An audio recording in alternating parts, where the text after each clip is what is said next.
Hello friend, welcome to my channel Himani Medico's Study Point. Today topic is Introduction of Human Anatomy. Introduction of Human Anatomy में हम basic definition और branches of anatomy को है जो define भी करेंगे और इनको बारी बारी से डिस्कस भी करेंगे। तो चलिए शुरू करते हैं। ह्यूमन एनाटॉमी एंड फिजियोलॉजी को स्टार्ट करने से पहले हमें बायोलॉजी की डेफिनेशन का पता होना चाहिए, क्योंकि एनाटॉमी और फिजियोलॉजी दोनों ही बायोलॉजी की ब्रांचेस हैं। बायोलॉजी ग्रीक के दो वर्डों का कॉम्बिनेशन है, जिसमें बायो मीन्स होता है लाइफ एंड लॉजी मीन्स होता है साइंस। तो बायोलॉजी की डेफिनेशन क्या होगी? The study of life is called a biology. जिंदगी के बारे में जितनी भी स्टडी की जाती है, जितने भी लिविंग ऑर्गेनिज्म है, चाहे वो इंसान हो, जानवर हो या पौधे हो, उनके बारे में जो भी स्टडी की जाती है उसको हम बायोलॉजी कह सकते हैं। तो इस वीडियो के अंदर जो है हम सिर्फ एनाटॉमी का इंट्रोडक्शन करेंगे। फिजियोलॉजी का इंट्रोडक्शन जो है हम नेक्स्ट वीडियो के अंदर डिटेल में डिस्कस करेंगे। Now start the anatomy. Anatomy is a branch of medical science which deals with the study of structure of different organs and body parts of human. Anatomy is a branch of medical science means क्या हुआ कि जो anatomy है वह medical science या biology की branch है, जिसके अंदर जो है ह्यूमन एनाटॉमी के अंदर हम डिफरेंट बॉडी के जो स्ट्रक्चर है उनको और उसके आपस में जो रिलेशनशिप है, फॉर एग्जाम्पल हम जो स्टडी करेंगे बाजू की, टांग की, इसके अलावा ह्यूमन हार्ट की स्टडी करेंगे, तो ये जितनी भी स्टडी है इनका आपस में जो है कोई ना कोई रिलेशन होता है। तो इस रिलेशन को जो है हम एनाटॉमी कहते हैं। Now start the branches of anatomy. मैंने यहाँ पर एनाटॉमी की कुछ ब्रांचेस लिखी हैं। अगर आपको इनके अलावा भी कोई और ब्रांचेस का पता है तो आपको नीचे कमेंट सेक्शन में मुझे बताना है कि इनके अलावा आपको कौन कौन सी ब्रांच का पता है। तो चलिए अब हम इनको एक एक करके डिफाइन भी करते हैं और साथ में इनकी डेफिनेशन और एग्जाम्पल भी देखते हैं। Branches of anatomy: regional anatomy, systemic anatomy, applied anatomy, functional anatomy, cross section anatomy, gross anatomy, histology, embryology, cytology, osteology, arthrology, myology, neurology, angiology and the last dermatology. The first branch of human anatomy is the regional anatomy. जैसा कि name से ही indicate हो रहा है, reason का मतलब होता है कोई भी स्पेसिफिक पार्ट या कोई भी स्पेसिफिक लोकेशन। तो इस तरह रीजनल एनाटॉमी की डेफिनेशन क्या हो गई? It is the branch of anatomy that deals with the study of any specific part of the body that's called regional anatomy. Human body के किसी भी स्पेसिफिक पार्ट की स्टडी को जो है हम रीजनल एनाटॉमी कह सकते हैं। फॉर एग्जांपल आर्म क्या है? एक स्पेसिफिक पार्ट है, एक स्पेसिफिक लोकेशन या एक स्पेसिफिक रीजन है बॉडी का, तो इसकी स्टडी को जो है हम रीजनल एनाटॉमी कहेंगे। लेग भी एक रीजन है, एक स्पेसिफिक पार्ट है बॉडी का। Head and neck is also specific part as a specific location in the human body is called a regional anatomy. The second branch of human anatomy is a systemic anatomy. जैसा कि name से indicate हो रहा है systemic मतलब system से है। Human body को स्टडी करने के लिए डिफरेंट सिस्टम के अंदर क्लासिफाई किया जाता है।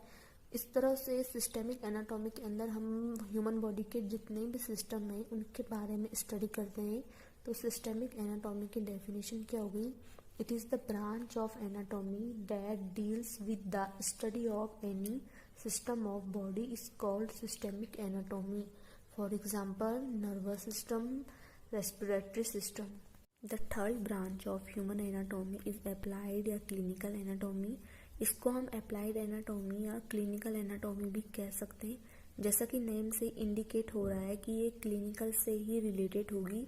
इसके अंदर जो है वो डिसीज़ के डायग्नोसिस करने में और उसको ट्रीटमेंट करने के अंदर स्टडी करना कहते हैं। तो क्लिनिकल एनाटॉमी की डेफिनेशन क्या हो गई? It is the branch of anatomy that deals with the study of diagnosis of disease is called a clinical anatomy. Example include first example क्या है, फीवर। नॉर्मल बॉडी टेम्परेचर कितना होता है, 37 degree Celsius. जैसे ही body temperature raise किया, increase किया, तो उस कंडीशन को हम फीवर कहते हैं। तो फीवर को डायग्नोज करना और फीवर को ट्रीट करना, ये सब किसके अंदर आएगा, क्लिनिकल एनाटॉमी के अंदर। सेकेंड एग्जांपल है किडनी स्टोन। यहाँ पर नॉर्मल किडनी की बात नहीं हो रही है, किडनी के अंदर किडनी स्टोन की बात हो रही है। तो किडनी स्टोन को इंडिकेट करना, उसको डायग्नोज करना और फिर उसको ट्रीटमेंट देना, ये सभी स्टडी जो है वो क्लिनिकल एनाटॉमी के अंदर की जाती है। And the last example is asthma. Asthma किसकी एग्जांपल है, रेस्पिरेटरी सिस्टम की। तो ये सबकी स्टडी को हम क्लिनिकल एनाटॉमी कहते हैं। The fourth branch of human anatomy is a functional anatomy. Functional anatomy असल में फिजियोलॉजी से तकरीबन मिलती जुलती है। तो इस तरह फंक्शनल एनाटॉमी की डेफिनेशन क्या हुई, the study of anatomy in its relation to function and it is similar to physiology is called a functional anatomy. For example, GIT function। GIT function के अंदर एसोफिगस का जो रोल होता है यह कैसे फंक्शन करता है, इसकी स्टडी की जाती है। सेकंड एग्जांपल किडनी फंक्शन, इसके अंदर किडनी की स्टडी की जाती है। Fifth branch of human anatomy is a cross section anatomy. जैसा कि नेम से इंडिकेट हो रहा है, 3 वर्ड्स हैं, cross section and anatomy. Cross means के डिफरेंट बॉडी ऑर्गन्स को जो है वो क्रॉस करना है, आपने डिफरेंट डिवीज़न करनी है, उसकी डिफरेंट सेक्शन बनाने हैं। तो इनके स्ट्रक्चर की स्टडी को जो है हम क्या कहेंगे, cross section anatomy. It is the branch of anatomy that deals with the study of cross sectional parts of human body is called a cross section anatomy. For example MRI करवाना या CT scan करवाना। जैसा कि example में भी show हो रहा है कि हेड का जो है वो CT स्कैन करवाते हैं, तो उसको हम क्या कहेंगे, एक्सल CT ब्रेन। MRI करवाएं तो एक्सल MRI T2। तो ये क्या एग्जाम्पल हुई, क्रॉस सेक्शन एनाटॉमी की एग्जाम्पल हुई। एबोडेमन की अगर हम बात करें तो MRI करवाएं इसका, तो एबोडेमन MRI T2 इसको हम कहते हैं। तो इन सभी की स्टडी जो होती है, इन सबको हम क्या कहेंगे, cross section anatomy. The next branch of anatomy, gross anatomy. Gross का मतलब होता है नेक्ड आई से देखना। इसके लिए हमें किसी माइक्रोस्कोप की ज़रूरत नहीं होती है। तो it is branch of anatomy which deals with the study of structure of human body parts bye necked आई। यह एनाटॉमी की वह ब्रांच है जिसके अंदर हम ह्यूमन बॉडी पार्ट्स के स्ट्रक्चर की स्टडी करते हैं, जिनको हम नेक्ड आई से देख सकते हैं, जिसके लिए हमें माइक्रोस्कोप की ज़रूरत नहीं होती है। Example include muscles, bones, digestive organs और स्किन। इनको देखने के लिए हमको माइक्रोस्कोप की आवश्यकता नहीं होती है, इनको हम अपनी नेक्ड आई से देख सकते हैं। The next branch of human anatomy is the histology. Histology Greek के 2 वर्डों का कॉम्बिनेशन है, जिसमें हिस्टो का मतलब होता है टिश्यू या माइक्रोस्कोप, एंड लोगोस का मीन्स सेम वही है, साइंस एंड द ट्रीट्राइज। तो माइक्रोस्कोप की मदद से जो भी स्टडी की जाती है, इसको हम हिस्टोलॉजी कह सकते हैं। तो इस तरह हिस्टोलॉजी की डेफिनेशन क्या हो गई, it is a branch of anatomy which deals with the study of structure of tissues and organs as seen through a microscope is called a histology। मतलब जो चीज़ हमें अपनी आँख की मदद से दिखाई नहीं देती है और हमें उसके लिए जो है वो किसी माइक्रोस्कोप की ज़रूरत पड़ती है, तो उसको हम या उसकी स्टडी को हम हिस्टोलॉजी कह सकते हैं। हिस्टोलॉजी के अंदर जो है वो आउटसाइड ऑर्गन्स को स्टडी नहीं किया जाता है, इनसाइड जितनी भी उसकी डीप स्टडीज़ हैं उनकी स्टडी को हम हिस्टोलॉजी कह सकते हैं। Next branch of human anatomy is embryology. Embryology भी ग्रीक के 2 वर्डों का कॉम्बिनेशन है, जिसमें एम्ब्रियो का मतलब होता है new development and logos means होता है साइंस। तो इस तरह एम्ब्रियोलॉजी का ये मतलब हुआ कि वो स्टडी जो न्यू डेवलपमेंट के बारे में बताती है या पूरे ड्यूरिंग डेवलपमेंट में जो चेंजेस होती है उनके बारे में बताती है, तो उसे हम एम्ब्रियोलॉजी कहते हैं। तो इस तरह एम्ब्रियोलॉजी की डेफिनेशन क्या हो गई, It is a branch of anatomy which deals with the study of embryo is called a embryology. Next branch of human anatomy is a cytology. Cytology भी ग्रीक के दो वर्ड्स का कॉम्बिनेशन है, जिसमें साइटो का मतलब होता है सेल एंड द लोगोस का मतलब होता है साइंस एंड द ट्रीट्राइज। तो इस तरह साइटोलॉजी का क्या मतलब हो गया, study of a cell. Cytology के अंदर हम क्या स्टडी करते हैं, structure of the cell.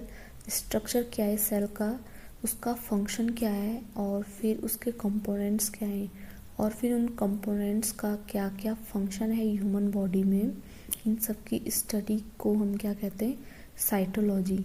Human body का जो सेल होता है, प्लांट्स का सेल और जितने भी मार्को ऑर्गेनिज्म है, इन सब का सेल डिफरेंट है।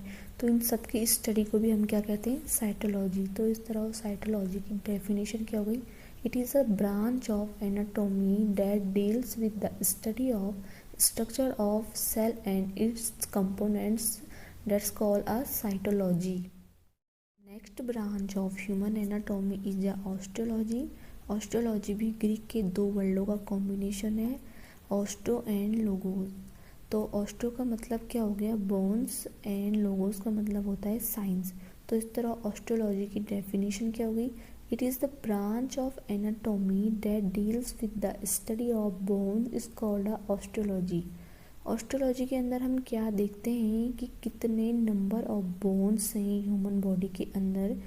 जो छोटा बेबी होता है उसकी नंबर ऑफ बोन्स ज़्यादा होती है, 306 होती है, और जो यंग या अडल्ट पर्सन होते हैं तो उसकी नंबर्स ऑफ बोन कम होती है, 206 होती है उसकी बॉडी में। तो डिसिफिकेट हो गया कि बेबी के अंदर बोन्स ज़्यादा हैं और यंग अडल्ट के अंदर बोन्स कम हैं। तो वे कैसे कम हुई, इसकी स्टडी को हम ऑस्टियोलॉजी कहते हैं। फिर इसके अंदर बोन्स की क्या पोजीशन है, क्या लोकेशन है बॉडी के अंदर, फिर उन बोन्स का क्या फंक्शन है, वो क्या फंक्शन परफॉर्म कर रहे हैं, इन सब की स्टडी को हम क्या कहते हैं, osteology. Next branch of human anatomy is a arthrology. Arthrology भी ग्रीक के दो वर्डों का कॉम्बिनेशन है, आर्थो एंड लोगोस। आर्थो का मतलब होता है जॉइंट्स एंड लोगोस का मतलब होता है साइंस। तो जॉइंट्स की स्टडी को हम क्या कहते हैं, आर्थोलॉजी कहते हैं। इसके अंदर जॉइंट्स के क्या फंक्शन हैं, या फिर जॉइंट के साथ कोई भी डिसफंक्शन हो गई है, कोई भी डिसीज़ हो गई है, तो उस डिसीज़ के ट्रीटमेंट की जो जितनी भी स्टडी होती है, इसको हम क्या कहते हैं, आर्थोलॉजी कहते हैं। और जो आर्थोलॉजी के डॉक्टर्स होते हैं उनको हम क्या कहते हैं, आर्थोलॉजिस्ट कहते हैं। तो इस तरह आर्थोलॉजी की डेफिनेशन क्या हो गई, it is the branch of anatomy that deals with the study of function, function and treatment of joint and articulation is called arthrology. The next branch of human anatomy is the myology. यह भी Greek के दो वर्डों का combination है, मायो and logos. मायो का मतलब होता है मसल्स और लोगोस का मतलब होता है साइंस। तो मायोलॉजी की डेफिनेशन क्या हो गई, the branch of anatomy which deals with the study of the structure, arrangement and action of muscles is called a myology. Myology के अंदर हम क्या स्टडी करते हैं, मसल्स के बारे में। कंप्लीट मसल्स की जो स्टडी होती है उसको हम मायोलॉजी कहते हैं। ह्यूमन बॉडी के अंदर कितने नंबर ऑफ मसल्स हैं और उनकी क्या लोकेशन है बॉडी के अंदर, उनका क्या फंक्शन है बॉडी के अंदर, इन सब की स्टडी को हम क्या कहते हैं, मायोलॉजी कहते हैं। तो फॉर एग्जांपल जो हाथ की मसल्स होती हैं वो हमारी टांगों की मसल्स से डिफरेंट होती हैं और उनका डिफरेंट फंक्शन भी होता है। तो इन सब की स्टडी को हम क्या कहते हैं, myology. The next branch of human anatomy is a neurology. Neurology भी ग्रीक के दो वर्डों का कॉम्बिनेशन है, न्यूरो एंड लोगोस। न्यूरो का मतलब होता है नर्व या नर्वस सिस्टम, एंड लोगोस का सेम वही मीनिंग है, साइंस। जैसा कि नेम से ही इंडिकेट हो रहा है कि ये नर्वस सिस्टम से ही रिलेटेड होगी। तो नॉर्मल ह्यूमन बॉडी का नर्वस सिस्टम कैसे फंक्शन करता है, कैसे परफॉर्म करता है, इन सब की स्टडी को हम क्या कहते हैं, न्यूरोलॉजी कहते हैं। तो न्यूरोलॉजी की डेफिनेशन क्या हो गई, द ब्रांच ऑफ मेडिसिन और biology that deals with the anatomy, function and organic disorders of nervous and the nervous system is called a neurology. The next branch of human anatomy is the angiology. यह भी Greek के दो वर्डों का combination है, angio and logos. Angio का मतलब होता है वेसल्स एंड लोगोस का मीन्स होता है साइंस या ट्रिट्राइज। तो इस तरह एंजियोलॉजी की डेफिनेशन क्या होगी? Angiology is a branch of biology which deals with the study of blood vessels and lymphatics is called a angiology. इसके अंदर दो सिस्टम की जो है वो स्टडी की जाती है, पहला है ब्लड वेसल्स और दूसरा है लिम्फेटिक्स को। तो ह्यूमन बॉडी के अंदर दो सिस्टम होते हैं जो फ्लो करते हैं, जो कि कौन कौन से हैं? एक है ब्लड और दूसरा है लिम्फेट सिस्टम।